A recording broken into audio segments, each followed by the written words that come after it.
Esse é o Bom Dia Café e Livros, seu podcast literário matinal para você ouvir com uma boa xícara de café e a mente aberta para começar o dia. Bom dia, ouvinte! Seja muito bem-vindo aqui a mais uma edição do nosso Bom Dia Café e Livros. Eu sou Murilo Costa, jornalista e escritor. E no programa de hoje a gente tem resenha do livro Ainda Estou Aqui, que foi a leitura de janeiro da Maratona Ganymedes de leitura 2025. Muito bom dia, chat, você que está aqui na live da Twitch, fique à vontade para falar aí com a gente, para a gente interagir aqui ao vivo. Você que está ouvindo esse podcast no Spotify ou em qualquer outro pós-live, deixa seu comentário também para a gente conversar no próximo programa.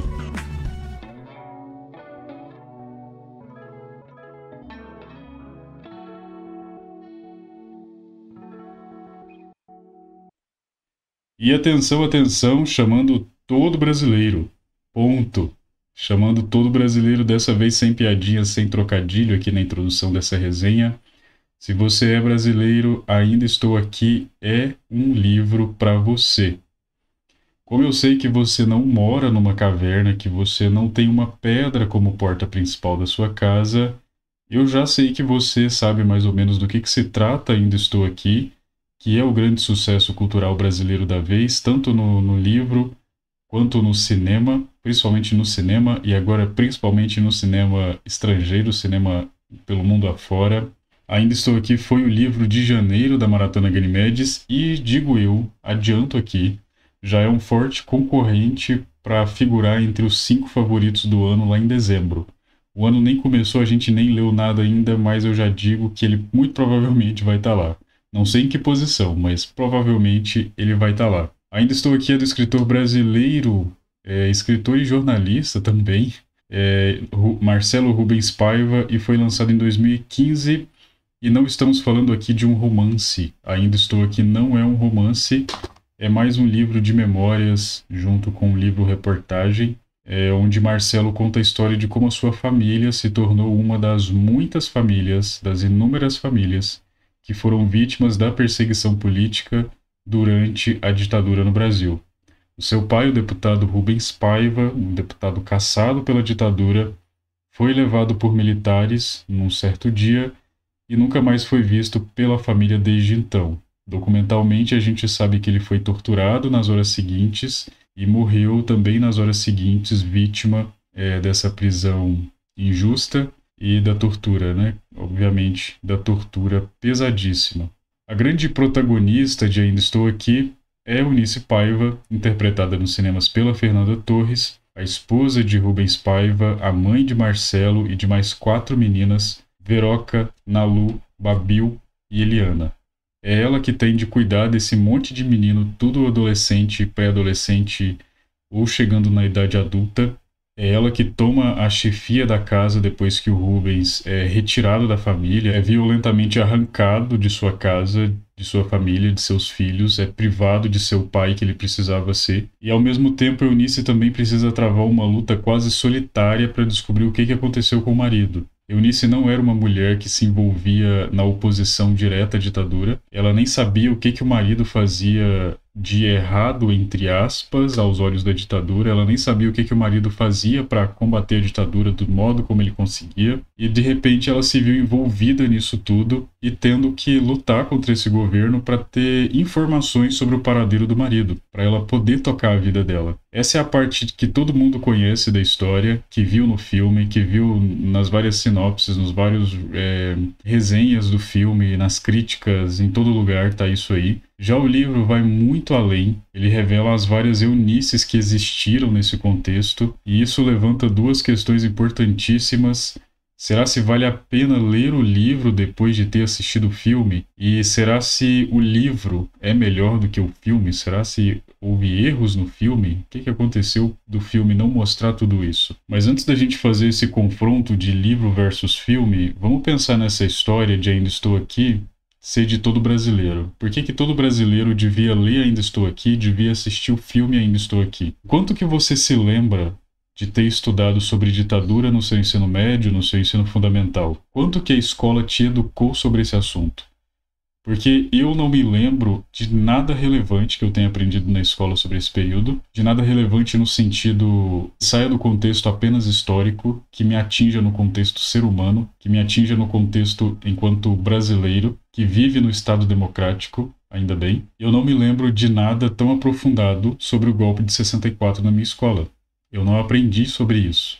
Eu aprendi mais sobre a ditadura lendo Ainda Estou Aqui do que no meu ensino médio. Os passos para o golpe acontecer ou das sucessões de golpes que levaram até o AI-5, nada disso foi esclarecido para mim enquanto eu era um estudante. Eu acredito que não foi esclarecido também para a maioria dos estudantes brasileiros da minha geração, talvez a dessa geração agora, com Ainda Estou Aqui em alta, né? Talvez eles tenham um pouco mais de acesso. E até do lado histórico também. Eu só lembro mais ou menos de falar de Medici, o AI-5 por alto e a redemocratização. Não lembro de muita coisa. Não me foi ensinado muita coisa. Principalmente a adoção da violência pelo Estado como política. Isso não era ensinado na minha escola. Isso não foi ensinado no meu ensino médio. E principalmente como era ser um cidadão vivendo debaixo da repressão e do medo. Isso jamais foi ensinado para mim. Provavelmente não foi ensinado para você. Se foi, deixa aí nos comentários, me fala aí como é que foi o seu ensino médio, como é que foi a sua escola sobre esse assunto, porque eu não me lembro de ter me aprofundado nesse assunto. A gente costuma pensar a ditadura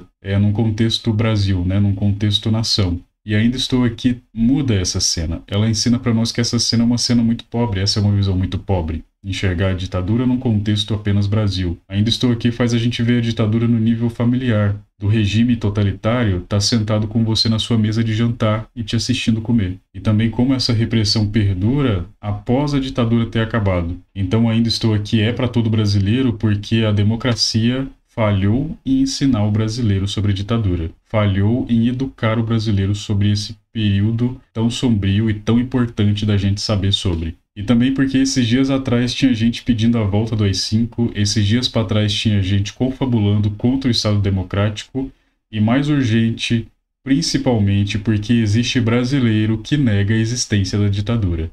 Por isso que Ainda Estou Aqui precisa ser tatuado nos olhos de todo brasileiro. Porque negar um passado, negar a ditadura brasileira é tão inconcebível no século XXI, em pleno 2025, quanto dizer que a Terra é plana.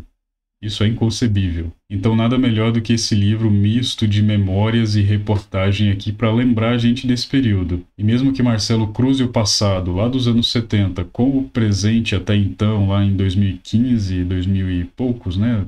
Década de 2010, o livro consegue manter aquele clima de suspense e de tensão que a gente viu no filme, e é claro que o nó na garganta continua o mesmo, se não mais forte em algumas cenas, alguns detalhes que o filme não mostrou. Traz isso de uma forma muito mais viva, muito mais pesada até. Mas também não é uma narrativa densa, não é uma narrativa difícil de entender. Marcelo é jornalista e o que a gente faz é tornar a informação entendível para todo mundo.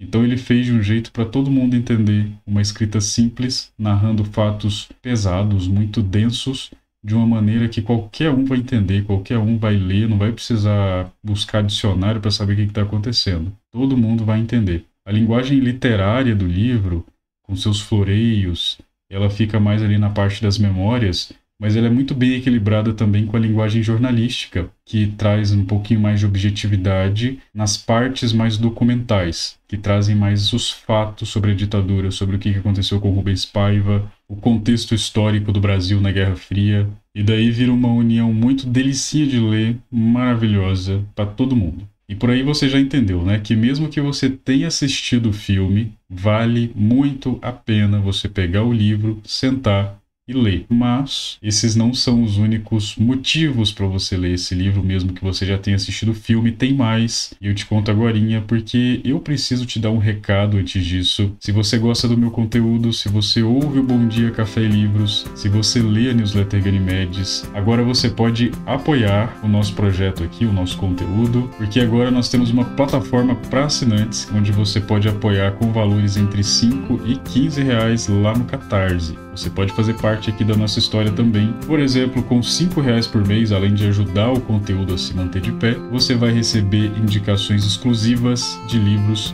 que eu não vou lançar em qualquer outro lugar, vai ser apenas para esses assinantes. Esse é o apoio de R$5. plataforma de assinantes será liberada na quinta-feira, dia 6 de fevereiro, próxima quinta-feira também, né? Conhecida como próxima quinta-feira. E amanhã eu vou te falar o que os apoiadores de R$12 vão ganhar como recompensa, tá bom? Então não perde o programa de amanhã para você ficar sabendo. Na descrição desse podcast tem um link para você conhecer a página do projeto. Vai lá dar uma olhada após você ouvir aqui o nosso podcast de hoje. Mas voltando para Ainda Estou Aqui, a leitura desse livro faz a gente enxergar a genialidade tanto por trás do livro quanto por trás do filme. O coração do livro é a Eunice, mas não apenas uma Eunice, né? São as várias Eunices que acontecem durante essa história, durante a história dela, né? Durante a história de vida dela, as várias Eunices narradas aqui através do Marcelo. Já no filme, Walter Salles fez um recorte muito limpo, muito preciso, muito cirúrgico, muito genial da história que ele queria mostrar. Eu acredito que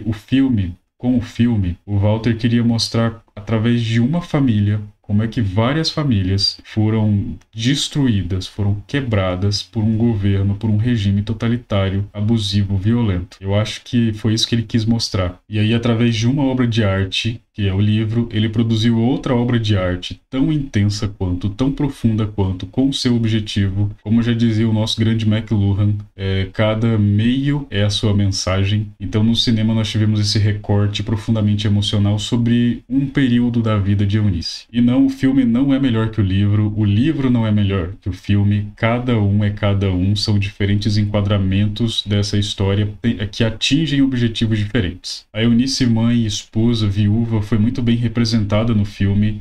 Só que a Eunice advogada, indigenista, a Eunice mulher se redescobrindo após viver o luto da perda do marido, ela descobrindo e vivendo com Alzheimer, isso não foi densamente mostrado no filme. Nós vemos essas faces de Eunice lendo o livro e mostra em detalhes tão emocionantes quanto o que ela viveu lá na década de 70. Essas partes são profundamente emocionais, vai tocar da mesma forma do que o drama de 70 tocou todo mundo que assistiu o filme. Você não vai chorar só com uma família sendo despedaçada pela ditadura, mas você também vai chorar quando essa família começa a se reerguer, a se reencontrar. Por mais que a dor da perda sempre esteja ali, o fantasma do que aconteceu com meu pai sempre esteja ali, você vai se emocionar também com essa família se reconstruindo, que é muito bonito. Por isso que ler Ainda Estou Aqui é algo inédito, mesmo que você tenha assistido o filme. E vale a pena, como eu já disse e falarei até o final dessa resenha, vale a pena. Leia o livro. Não espere que você não vá ter surpresa só porque você já assistiu o filme, porque isso não tem nada a ver. Literalmente, nada a ver. E além disso, o Marcelo também transcreveu documentos e depoimentos dentro da narrativa dele no livro que complementam essa história e que dão vislumbres muito cruéis e criminosos do que pode ter acontecido com o Rubens, do que de fato é o mais provável que tenha acontecido durante a prisão dele e o que aconteceu depois. Lá a gente tem isso descrito em vívidos detalhes por testemunhas, por pessoas que estavam presas ao mesmo tempo e que deram seus depoimentos e disseram que provavelmente sim, era o Rubens que estava sendo torturado da maneira como foi, fazendo ali, né, a contagem do tempo, o dia, a descrição desse preso. Então a gente tem no livro esse relato mais profundo do que aconteceu com o Rubens, relato que a gente não encontra no filme, porque acredito também que o Walter não quis romantizar a violência, ele não quis trazer a violência para a tela, porque exatamente a ditadura é exatamente o estado violento. Ele não queria representar esse estado violento. Ele queria representar as consequências, o modo como uma família vivia, como a família foi impactada, mas eu acredito que ele não queria romantizar a violência. Então, se você quer entender esses detalhes mais complexos, essa visão maior sobre o que aconteceu com Rubens na cadeia, o que levou, quem estava lá com ele, leia o livro. E o livro ainda mostra os níveis em que essa ditadura ainda sobreviveu, como a falta de punição para os verdadeiros culpados pela morte de presos políticos, pela morte de vários presos,